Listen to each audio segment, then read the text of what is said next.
picture the most opulent luxury wedding you can possibly imagine. Oh, totally. Like you walk into this grand ballroom and you see the towering crystal glassware, the heavy velvet table linens, the gold cutlery catching the light. Right, the whole 9 yards. Yeah, exactly. And right there, sitting dead center in the middle of all that extravagant decor, is an ornamental cabbage. Honestly, it completely shatters your expectation of what, like, formal decor is even supposed to look like. It really does. I mean, we've all been sort of conditioned to walk into a high-end gala or an anniversary dinner and just expect a very specific, very predictable wall of imported flowers. Yeah, the massive glass vases, the hydrangeas packed in super tight. Right, the pale pink roses trailing onto the table. But today we are doing a deep dive into this really fascinating styling guide and trend report from Weddizer. Which is, a major hub for event professionals and planners. Exactly. And they are spotlighting this movement where everyday produce, like literally fruits and vegetables, is replacing expensive florals as the ultimate luxury design statement for 2026. So, okay, let's unpack this. Yeah, because swapping out, orchids for artichokes sounds completely wild at first glance. It sounds like a joke, honestly. It does. But our mission today is to show you why this is far more than just some, like, quirky Pinterest fad. Yeah.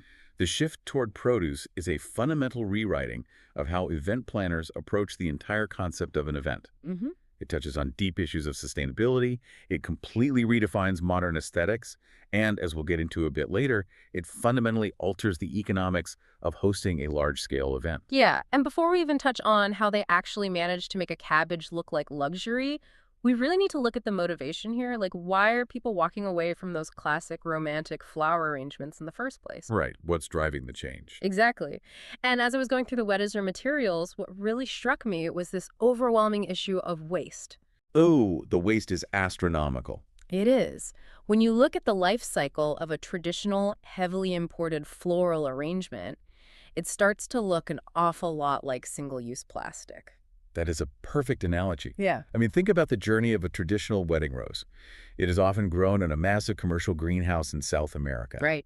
Then it gets chemically treated just to survive the journey. Yeah. Wrapped in layers of protective plastic, flown across the equator, and then driven in a refrigerated truck. Which is just a massive carbon footprint for one flower. Exactly. All of that carbon footprint, just so it can be meticulously arranged, look breathtaking for about 5 hours during a reception? Yeah, maybe 5 hours if you're lucky. And then it gets tossed straight into a dumpster at 1 a.m. when the venue staff clears the room. It's disposable beauty.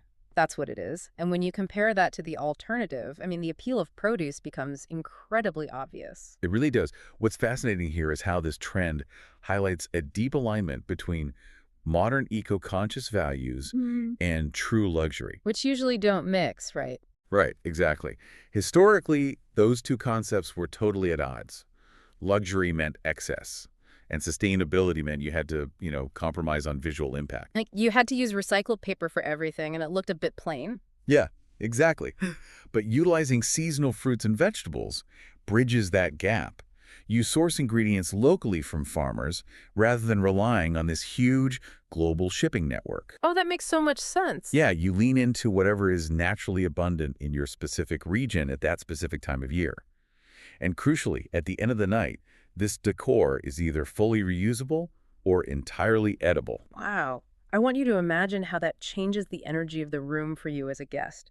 You sit down, and instead of looking at something that feels mass-produced and wasteful, you are interacting with something really grounded and intentional. It's a completely different vibe. It is. But I have to admit, my very first thought when reading this was the what I call the grocery store fear. Yes, the grocery store fear is real. Like, if I just dump a bag of green apples down the center of a dining table, it doesn't look like an upscale gala. It looks like the produce section at my local supermarket. Totally. And that execution is the difference between a high-end tablescape and a literal fruit bowl. The professionals are utilizing distinct styling mechanisms to make sure the context always reads as luxury. Right. So let's look at how they cure that grocery store fear, starting with the most intuitive approach from the report, which is the rustic farm-to-table aesthetic. Which is super popular right now. Very popular. And this works beautifully when you have a natural environment, like long, bare wooden tables where the grain is actually exposed. You run this thick line of fresh green eucalyptus down the center, and you nestle crisp apples or pears right into little beds of olive branches. It's gorgeous. And the visual success of that specific look really comes down to stripping away pretense. Hmm? The smoothness of the fruit resting against the rough texture of the wood creates this warm, communal atmosphere. It celebrates nature's beauty in a way that feels very inviting. It really does. But, if a rustic farm look doesn't fit your venue, say you were in a historic gilded ballroom, you obviously have to scale the produce up to match that opulence. Right, apples on wood won't work in a grand ballroom. Exactly, and this is where you channel European luxury. The inspiration photos for this look like historic Renaissance still life paintings. We aren't using bright, cheerful apples here. We're using rich, moody elements. Oh, the moody elements are stunning. They really are. Pomegranates deliberately split open so those deep, jewel-toned seeds spill out onto the table. Yes, and dark purple figs. Yeah. Tumbling bunches of conquered grapes. Dark citrus fruits. The physics of how these elements interact with their environment is just brilliant. Wait, what do you mean by the physics? Well, think about how light works. The waxy skin of a dark grape or a fig absorbs ambient light differently than a delicate flower petal does. Oh, sure. When you pair that dark organic matter with heavy gold candle holders and rich velvet table runners, it creates a real visual weight. It instantly elevates the decor into something that feels historic, heavy, and incredibly sophisticated. Wow, yeah, it feels like a royal banquet. Exactly. But if that velvet and pomegranate vibe is, a bit too heavy for a daytime event, you can swing back the other way with a garden aesthetic. This is where you see bright yellow lemons paired with soft white roses or vibrant oranges woven into thick, trailing greenery garlands. Which feels so fresh and romantic. Yeah. And the underlying mechanism uniting all of these applications is the introduction of structural contrast. Structural contrast. Tell me more about that. So flowers are beautiful, obviously, but they generally offer one type of texture: soft, delicate, and matte. Right. It introduces an entirely new tactile vocabulary to the table. You have the leathery, rough exterior of a pomegranate, the dimpled surface of an orange, or the smooth, heavy curve of a pear. Oh, I see. Yeah, this provides a level of visual abundance that fragile petals alone simply cannot achieve. Okay, the fruit makes total sense to me. Lemons, grapes, figs, they all have a natural romanticism and sweetness to them. But the Weddizer guide heavily features vegetables as a major part of this movement. You do, yeah. And this is where I hit a wall of serious skepticism. Sure, an artichoke might look kind of interesting, but we are talking about putting a literal cabbage next to expensive roses on a dinner table. Yep. How are they managing the sensory experience of that? Doesn't it smell like a grocery store? Doesn't it just look like a giant salad waiting to be chopped up? I get it. It is the biggest mental hurdle for anyone looking at this trend. You have to actively retrain your brain to divorce the object from its culinary purpose. Easier said than done. True. But you have to stop looking at these vegetables as food ingredients and start looking at them purely as elements of architectural beauty. You're going to have to defend the cabbage for me because I'm really struggling to see the architecture in something you boil for soup. Fair enough. Let's start with the sensory concern because it's a great point. The ornamental cabbages and brassicas used by floral designers are specifically bred for their visual characteristics, not their flavor. Oh, really? Yeah, they do not have that strong, sulfurous culinary smell you associate with cooking cabbage. They are pure structure. And when you examine that structure, they essentially function as oversized, dramatic flowers. Okay, I'm listening. Think of a giant, heavily layered peony. An ornamental cabbage has that exact same voluminous, ruffled look, often with stunning color gradients of deep purple shifting into sage green. Huh. So it's acting as a giant anchor for the arrangement. Precisely. Because of their sheer size and density, they ground the delicate greenery. If you have fragile white roses, placing a dense, heavy cabbage near them gives the eye something solid to rest on. The clash between the sturdy vegetable and the ephemeral flower is striking. That actually sounds kind of beautiful. It really is. And if you look at the artichoke, it is a geometric masterpiece. It has these sharp, tightly overlapping leaves that almost form a Fibonacci spiral. Oh, wow. Yeah, they do. When you place that on a table, especially for a Mediterranean or Tuscan theme, it provides a unique, almost sculptural texture. It feels rustic, but incredibly mathematically precise. I love that framing. the fractal geometry of an artichoke, it completely reframes how you look at the produce aisle. Like the next time you are at the supermarket, you aren't just seeing dinner ingredients, you start evaluating the structural integrity of a vegetable. Exactly. It's a total paradigm shift from looking at food to looking at form. But, bringing that form to a luxury table requires rigid styling rules to pull off.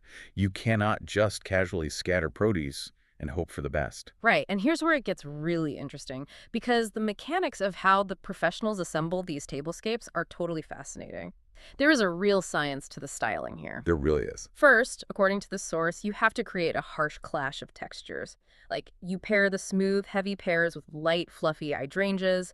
You pair the dense, jewel-toned pomegranates with delicate, multi-petaled ranunculus. That deliberate contrast is what makes the arrangement feel sophisticated rather than accidental. If everything is heavy, it looks like a fruit bowl. Right. If everything is delicate, it looks like a traditional floral arrangement. The friction between the two is where the magic happens. That makes perfect sense. The second styling mechanism is all about lighting. You have to introduce candlelight. So taper candles, thick pillar candles, or floating candles in water. Oh, candlelight is essential. Yeah, because the light flickers and reflects off the waxy skin of the fruits and the rigid leaves of the vegetables. It enhances the organic warmth and creates deep, moody shadows in the crevices of an artichoke or the seeds of a pomegranate. Lighting is the great equalizer here. It unifies the very textures of the produce and gives the entire table a really rich, multidimensional feel. And then the final styling mechanism is layering your base textures. A successful tablescape requires multiple distinct surfaces for the eye to process.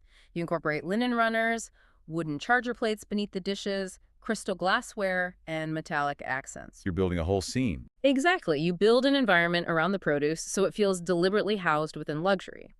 Now, let's talk about the absolute genius of why event planners are pushing this so hard. Yeah. The real brilliance of this trend isn't just aesthetic, it's an economic loophole.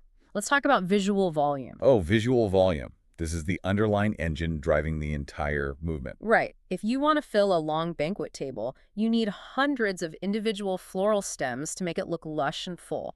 A single premium stem might cost $10 or $15, and it barely takes up 2 inches of space. It adds up so incredibly fast. It does. But think about the sheer physical real estate of one massive ornamental cabbage, or a cluster of large lemons, or a split pomegranate. A few strategically placed pieces of produce take up exponentially more visual space than dozens of expensive flowers. Which is huge for the budget. Huge. You are quite literally filling the table for a fraction of the cost while still maintaining a really high-end look. If we connect this to the bigger picture, you can see why inspiration platforms like Weddizer and event professionals are adopting this so aggressively.